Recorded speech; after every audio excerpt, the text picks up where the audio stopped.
You know what?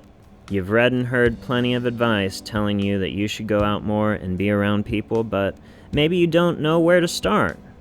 Well, you're not alone. So let's get right into it. Here are a few things that have worked for me. First up, we have martial arts gyms and/or sports clubs. If you have the extra money to pay for a monthly membership to a gym that specializes in a sport or martial art, then you might find this option particularly useful. I have personally had the most success with this route, often attending my local MMA gym multiple times a week, and the training helps build confidence and overall fitness so that you're working towards multiple goals at once. The reason that martial arts gyms make it easier to talk to people than most other places is that many of them utilize partner work for their regular classes. The instructors will typically show you sets of movements to repeat with your partner, and you can ask your partner whether they think your form is correct and how long they've been taking martial arts classes, among other questions. To increase your chances of success with this route, be consistent with the days and times at which you attend classes so that you are seeing the same people. Also, make sure that the establishment that you have your eye on has people in your age group, or an age group with whom you would be equally okay with interacting, because some martial arts gyms and sports clubs operate more as daycare centers. The majority of martial arts gyms offer a free trial class,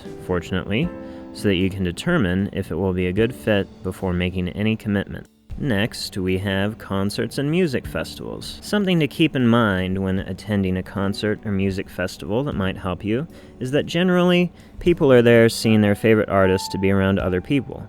Otherwise, why would they go in the first place? It's certainly cheaper to listen to a few tracks on YouTube or Spotify, and videos of concerts are also available online. For this strategy, you can try asking individual stragglers or whole groups when they first got into the band or artist, or what song they like the best. It might strike you as difficult to even find concerts worth going to on a reliable basis, especially if you're like me and the majority of your favorite musicians are unalive. But if you're willing to be more open-minded about experiencing new music, you can head to the website of your local concert venue and sign up for their email list. Setting up an RSS feed, if that's even still a thing, might help you find local concerts and events as well. Next up, we have community classes and events. Something that you may have failed to consider is that community establishments, such as libraries, botanical gardens, and museums, will sometimes hold classes and workshops for various subjects. If you can find a topic that you're passionate about, whether it's pottery, history, or anything else, this will be your best option, because you can address others in the class with that passion. Give them tips if they're doing something wrong, for instance, or tell them an interesting fact about the subject that the instructor glossed over. Some people might find this annoying, of course, but they aren't worth your energy. Do you really want to interact with someone for whom you have to stifle yourself? Just give them an honorable thumbs up and move on to the next person. To be aware of upcoming community events, sign up for the email list of a community center that you enjoy attending.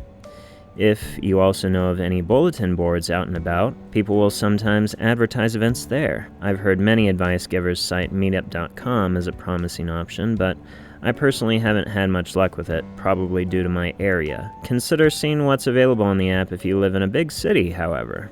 Finally, we have improv groups. This last suggestion is rather niche. If you have even a cursory interest in acting, joining a local improvisational troupe can help you shed shyness and learn to come up with new ideas on the spot while you build familiarity with your fellow scene members. Check your local live theater to see if there are any groups available. Additionally, improv groups don't always center around acting. Clubs like Toastmasters, which contains multiple chapters worldwide, focus on improvising speeches to help develop public speaking skills. Something like this could help you learn how to share your thoughts freely and get feedback for your delivery in a supportive environment. And now I will offer you some extra and optional tips for success that could benefit you when you do decide to go out and be around people and talk to people.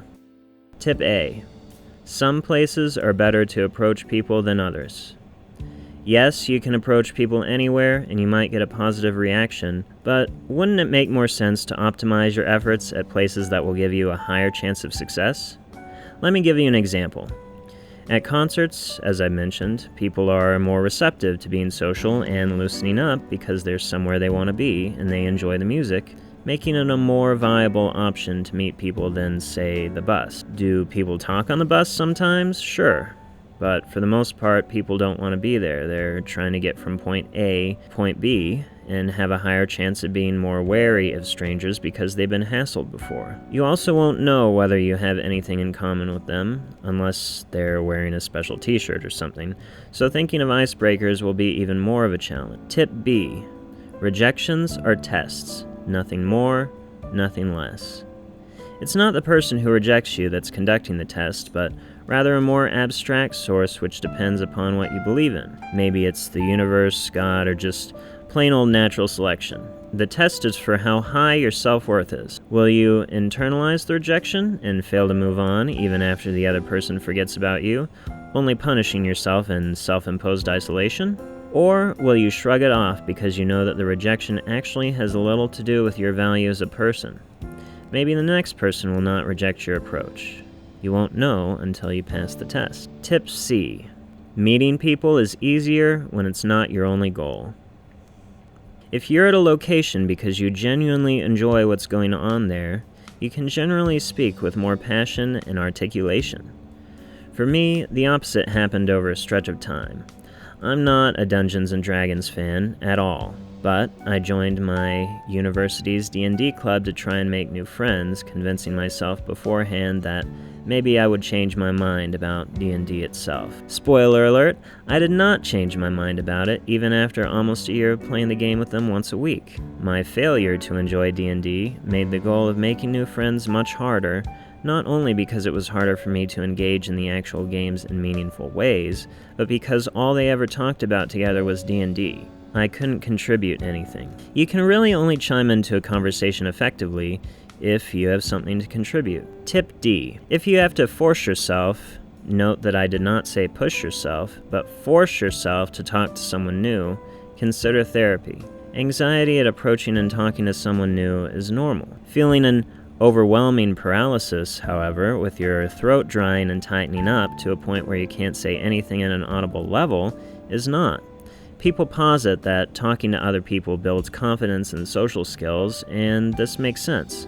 But it is helpful to have a foundational sense of self-worth first, to where you don't see absolutely everyone as superior to you. You need to first see that your desire to connect with others is valid, and that the chance to appeal to others for those connections is an implicit right. Tip E: limit your time with people who don't want to do anything. There's few things that will suck the drive to live your life out of you more than regular contact with couch potatoes. That being said, some people that seem like homebodies may just be waiting for someone else to plan something. So consider asking these friends to go out even if it doesn't seem like they do so very often. If they consistently say no, and they hardly ever feel like it, and your goal is indeed to add more excitement to your life, it will benefit you to spend less time with them. And finally, tip F: there are no rules, just disadvantages.